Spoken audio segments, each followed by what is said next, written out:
মার্কিন প্রেসিডেন্টকে বহনের জন্য ব্যবহার করা হয় বিশ্বের অন্যতম সুরক্ষিত বিমান এয়ারফোর্স ওয়ান, যে বিমানের চারপাশে থাকে সর্বোচ্চ মাত্রার নিরাপত্তা ব্যবস্থা। কিন্তু সেই নিরাপত্তা ব্যবস্থার মধ্যেই এবার সামনে এসেছে চমক দেওয়ার মতো একটি ঘটনা। কারণ তুরস্ক থেকে যুক্তরাষ্ট্রে ফেরার পথে প্রেসিডেন্ট ডোনাল্ড ট্রাম্পকে গোপনে অন্য একটি বিমানে সরিয়ে নেওয়া হয়েছিল।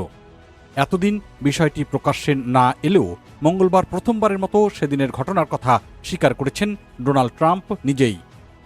তার বক্তব্য অনুযায়ী এই গোপন বিমান বদলের সিদ্ধান্ত নিয়েছিল সিক্রেট সার্ভিস এবং মার্কিন সামরিক বাহিনী, কারণ ট্রাম্পের নিরাপত্তার জন্য একটি সম্ভাব্য হুমকি শনাক্ত করা হয়েছিল।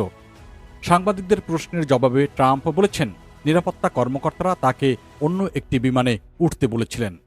কেন এমন সিদ্ধান্ত নেওয়া হয়েছিল জানতে চাইলে তিনি সংক্ষেপে জানান, সম্ভবত সেখানে একটি হুমকি ছিল। গত ৮ জুলাই তুরস্কের রাজধানী আঙ্কারা থেকে যুক্তরাজ্যের একটি মার্কিন সামরিক ঘাঁটির উদ্দেশ্যে রওনা হওয়ার আগে ডোনাল্ড ট্রাম্প প্রথমে প্রকাশ্যেই এয়ারফোর্স ওয়ান বিমানে উঠেছিলেন।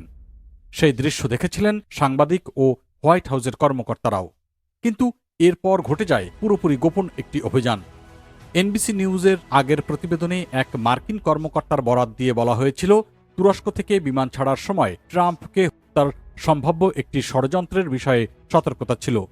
এমনকি কাঁধে বহনযোগ্য ক্ষেপণাস্ত্র বা সোল্ডার ফায়ার্ড মিসাইল দিয়ে এয়ারফোর্স ওয়ানকে লক্ষ্যবস্তু করার আশঙ্কার কথাও সামনে আসে। এই তথ্য সত্য হলে বিষয়টি নিছক একটি নিরাপত্তার সতর্কতা নয়, বরং মার্কিন প্রেসিডেন্টের ওপর সম্ভাব্য হামলার আশঙ্কা হিসেবে ঘটনাটি অত্যন্ত গুরুতর।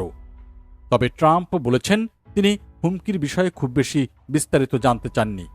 তিনি বলেছেন, যে বিমানে তাকে সরিয়ে নেওয়া হয়েছিল সেটি হয়তো আরও বেশি ঝুঁকির মধ্যে ছিল।